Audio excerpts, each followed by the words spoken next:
Okay, hey, welcome to another episode of On Point EDC. We have a bit of a special episode for you guys today. I'm going to be shooting more from the hip. This isn't a dedicated video where I'm like, hey, here's my 2025 EDC. I'll say I'm one of those people. Of course, I'm a collector. So although I have multiples of watches, pens, pocket knives, pry bars, flashlights, all the little bits and bobs, even cameras, right? And lighters I have multiples of. So while I might not have an everyday carry dedicated one item, like, hey, this watch is going to be the one I wear every day, there's going to be a variation. It's going to be a category of items that I keep on me every day on my person. And sometimes depending on the situation, you know, another variation, either lighter or heavier.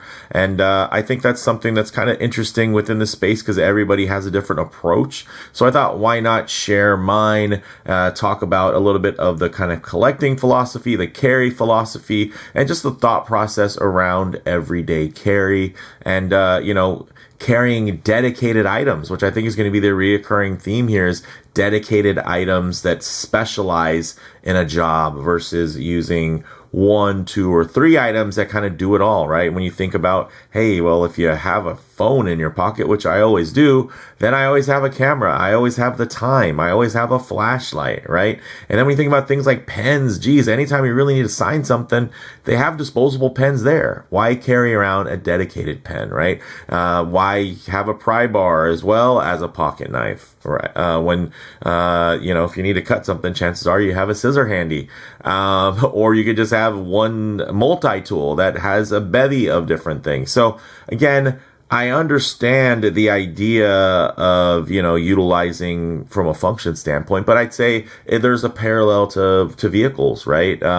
There's going to be enthusiast motorsports, and then there's going to be some that are just completely utilitarian, right? There's going to be that grocery getter, that daily driver, and then some people want to have a fun daily driver. And for me, that's where this kind of comes together. It's where you want to have that fun and expressive everyday carry piece that is just more than for pure utility. So with that intro out of the way, let's go ahead, zoom the camera out, get these pieces in hand, and take a closer look. Okay, guys, now there's quite a few items on here. Some of them are pretty straightforward in terms of what they are. Some of them may take you some time, but of course, I am mainly a wristwatch channel, so we'll start with this. This is my Marinemaster 300. It's the Seiko Prospex SLA079. I love this piece. It's one of my most worn watches. Some of these items are because they're kind of some of the most carried. Some of them were just chosen for this video just to be a little interesting because I have so many different options.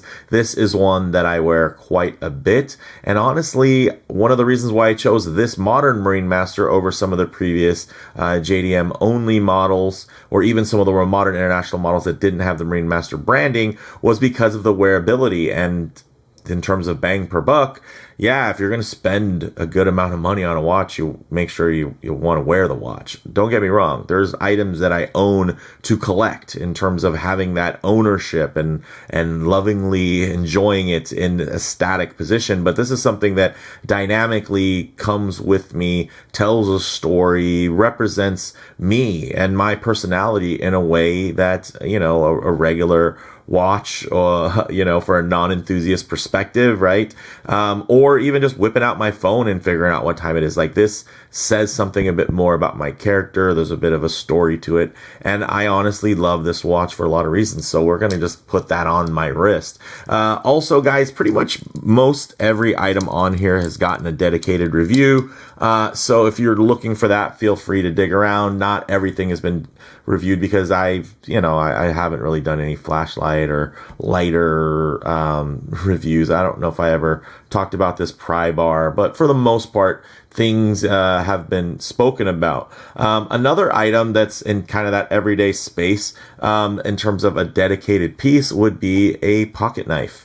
And this right here is probably one of my most carried pocket knives. This is the Chris Reeve Small Sebenza 31 with the micarta inlays. And it's just a simple recipe, guys. It doesn't have a lot of bells and whistles. It's just executed to an extremely high level in terms of the fit, finish, and tolerances. If you know anything about about Chris Reeve knives, you will understand why this is a special piece. It's not especially cheap. It's not especially value rich. Again, it's about a high level of execution for something that is dedicated to a particular job. And the job that this is for is, again, having just that usable work blade when needed, and it has magnet cut in terms of the blade steel, which is fantastic for corrosion resistance as well as edge retention.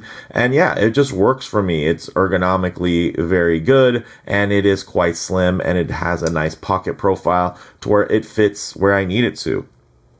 Another popular item I've reviewed on the channel would be something like a pen, and this one is just an example from Tactile Turn. This is their smooth operator. It's a little less popular in terms of what you think of when you think of Tactile Turn, but I'll say they've been expanding their ranges, and this is one that is a lot of fun for me. It's just, again, it's quite smooth. It has a unique insert there with that kind of more needle tip, and it's just a lot of fun. And again, it's something that I carry. This one as probably I chose more so to be, just to kind of give you an example of something that's getting a little more off color versus some of the more mainstream options you might see. But I think this one is a really cool kind of sleeper choice if you are into pens. And again, here's why pens are cool, EDC pens.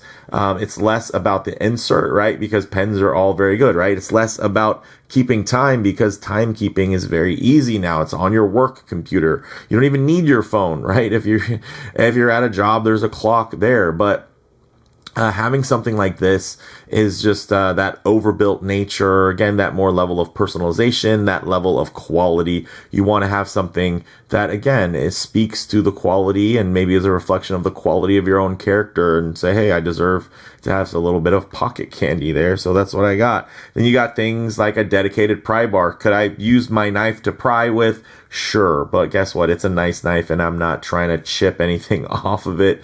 But a dedicated pry bar is a lot of fun, and this one is like a bit of a special edition. It has zirconium here on the little inlay. It has a little topographical layout because it's from Triple Aught Design, and it was actually a combo. Actually, I custom swapped these out. This actually was my Carta, with Enrique Pena, and this is just a fun little pry bar. Again, just to kind of give you an idea of just that there's other weird stuff out there, and there's a lot of different functionality to the way you could use these tools. And again, it's using something dedicated versus something that can kind of sweep across. I don't think I need to explain Moleskine notebook, which is great. I think a fun alternative to your typical field notes and all the other alternatives there. Some of you are probably wondering what this is, guys. It is a Douglas field lighter, and it is very, very cool. I like that. It goes back to kind of the old school nature of like a mechanical wristwatch, right?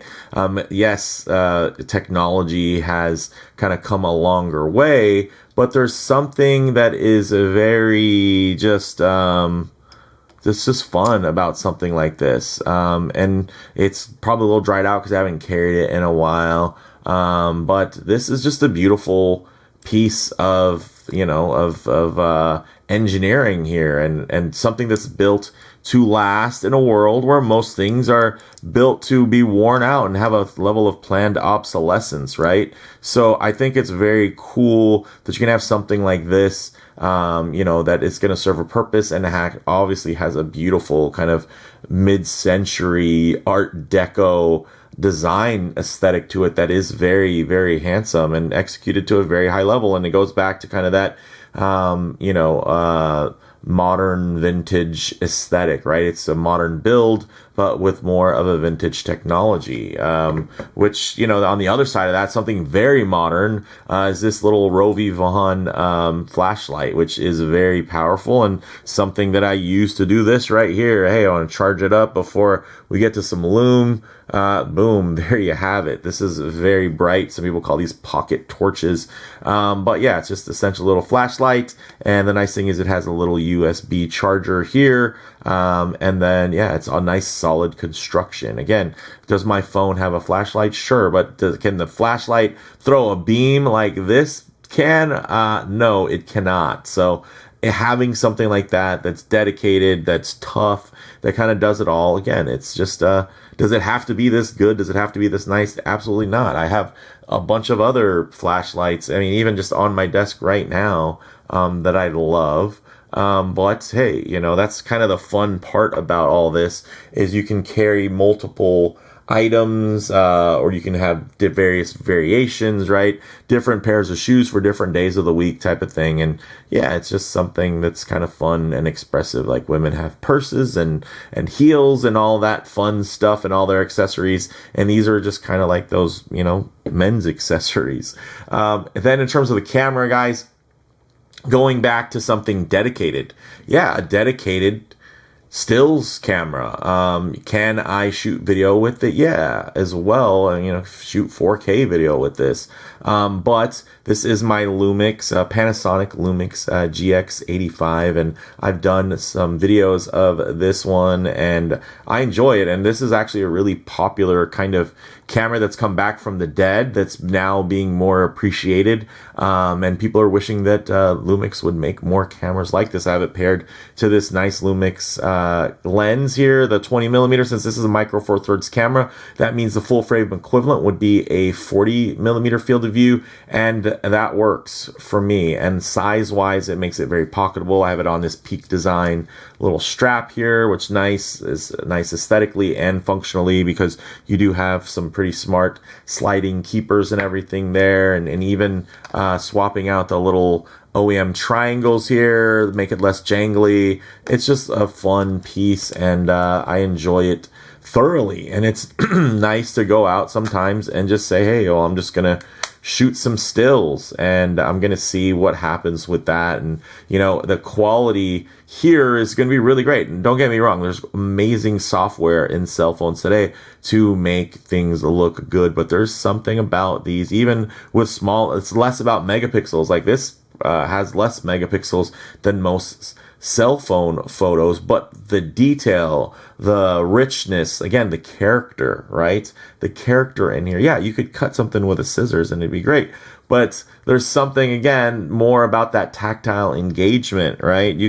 There's tons of pens out there that'll do just as good of a job, but there's something about the interaction, the deliberate nature in terms of, you know, that little story that goes into all of these items that we kind of just hodgepodge together and bring with us on our daily adventures.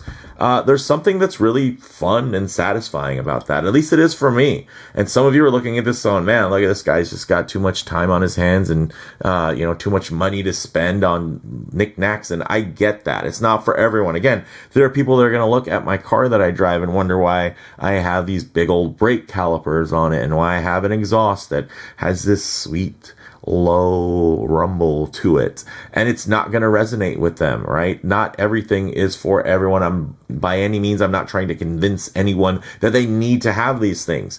But for me, again, I'm sharing kind of what my philosophy, my take, my ethos, my thought process around items like this, around items like this beautiful wristwatch here that just, again, this is a future family heirloom, and I should probably wipe off the crystal really quick because it does have some fingerprints on it. But I love this watch. And again, I own more expensive watches. I own cheaper watches, and this one is just one that finds its way to my wrist very often, and I love it being on my wrist. And if somebody notices it on my wrist, that excites me. If nobody notices on my wrist, I'm also completely okay with that. And if I whip out a Sabenza and somebody pulls out a little Kershaw or something, I don't think I'm better than them by any means.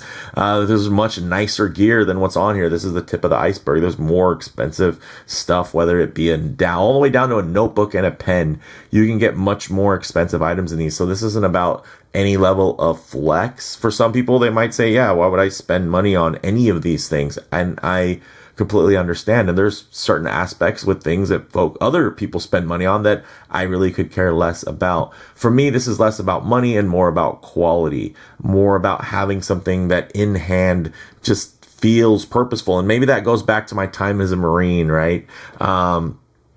and feeling the feeling of a rifle in my hand, and understanding kind of the connection with that. And yeah, being in the Marine Corps, you develop an appreciation for your kit or your gear. So maybe this is kind of an evolution of that now that I'm out, and I've been just a regular civilian here for many years at this point. So let me know what you guys think down in the comments below, whether it's about overall in terms of collecting ethos, your everyday carry, what that means to you, what you would like it to mean, you know, goals, things like that, or maybe just on an individual level of, hey, I have a similar pen, or I love that. You know, that lighter that looks like fun, and something that is just, again, a piece of quality that you can carry around in your pocket, and just like one of the finer things ever made to, you know,